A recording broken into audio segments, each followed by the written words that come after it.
Hello everyone, today we are going to do the 7th lab of digital signal processing. I am Umar Ali Beg 21TE23. The objectives of the labs are study digital sequences in terms of frequency spectrum, contribution of high frequencies in a sequence, contribution of low frequency in a sequence. Now moving to the task 1. Task 1 में हमें एक signal दे दिया गया है x और उसकी sampling frequency दे दी गई है 20 किलोहर्ट्ज़। हम पहले क्या करेंगे कि उस सिग्नल को जो है प्लॉट करें सबसे पहले, उसके बाद x इक्वल टू f(x) हम मैटलैब का बिल्ट इन फंक्शन यूज़ करके जो हमें गिवन सीक्वेंस था उसका फोरियर ट्रांसफॉर्म ले रहे हैं, देन हम उसको भी प्लॉट कर रहे हैं। उसके बाद हमें टास्क में कहा गया था कि 5 किलोहर्ट्ज़ से जो ऊपर की फ्रीक्वेंसी है उसको रिमूव करके उसका फ्रीक्वेंसी रिस्पॉन्स चेक करें। उसके लिए हमने यहाँ पे ये कंडीशन लगाई है कि जब 5000 से जो ऊपर की फ्रीक्वेंसीज़ हैं उसको यहाँ पे रिमूव कर देगा। उसके बाद हम उसका इन्वर्स फोरियर ट्रांसफॉर्म लेके उस ट्रांसफॉर्म सिग्नल को जो है जिसमें 5 किलोहर्ट्ज़ से ऊपर की फ्रीक्वेंसी रिमूव कर दी गई हैं उसको प्लॉट करें। दैन उसके थर्ड पार्ट में कहा गया था कि 7 किलोहर्ट्ज़ से जो ऊपर की फ्रीक्वेंसीज़ हैं उसको रिमूव कर लें।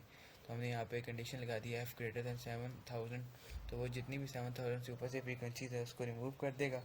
उसके बाद हम यहाँ पे IF50 जो मैटलैब का बिल्ट इन फंक्शन है इन्वर्स फोरियर ट्रांसफॉर्म लेने का वो लगा रहे हैं। उससे हम इन्वर्स फोरियर ट्रांसफॉर्म कैलकुलेट करके अगेन जो है प्लॉट करें। तो जब हम इस कोड को रन करेंगे तो हमारे पास कुछ इस तरह की आउटपुट आ जाएगी। सबसे पहले ओरिजिनल सिग्नल को उसने प्लॉट कर लिया, फिर उसका फ्रीक्वेंसी स्पेक्ट्रम प्लॉट कर लिया।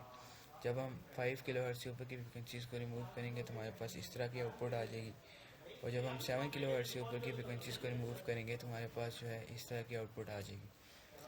Now moving to the task 2। इस टास्क में हमें एक म्यूज़िक फ़ाइल दे दी गई थी। हमें कहा गया था कि इसके अपर हाफ की फ्रीक्वेंसीज़ को रिमूव करके चेक करें कि साउंड पे क्या इफेक्ट आता है, और लोअर हाफ की फ्रीक्वेंसीज़ को रिमूव करके चेक करना था हमने कि उस पर साउंड पे क्या इफेक्ट आता है।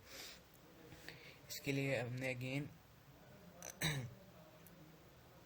यहाँ पे दो इंडेक्सेस डिफाइन कर लिए। इंडेक्स अपर जो कि अपर हाफ की फ्रीक्वेंसीज़ को रिमूव करेगा, और इंडेक्स लोअर जो लोअर हाफ की फ्रीक्वेंसीज़ को रिमूव करेगा। इसके लिए हमने मैटलैब के बिल्ट इन फंक्शन यूज़ किए हैं सील एंड फ्लोर के नाम से। उसके बाद हम क्या करें, DFT ले रहे हैं उसका to zero out the upper half of the DFT coefficients. उसके बाद हम IF50 ले रहे हैं to reconstruct the audio sequence using the inverse IF50 for upper frequencies. उसके बाद जो हमने मॉडिफाई हमारे पास जो ऑडियो है उसको प्ले करके चेक करेंगे कि उस पर क्या इफेक्ट है। अगेन हम ये प्रोसेस रिपीट करेंगे lower half of the frequencies को रिमूव करके, और हम फिर उसी को प्ले करेंगे। So in the output when we remove the upper half of frequency by removing these high frequencies, the sound loses its brilliance and clarity. The piano sound becomes softer and less sharp with a smoother, less edgy tone. When removing lower half of frequencies, by removing these low frequencies, the sound loses its depth and richness. The piano sound may become thinner and less resonant with a less impactful presence. So this is all for the lab 7. Thank you for watching.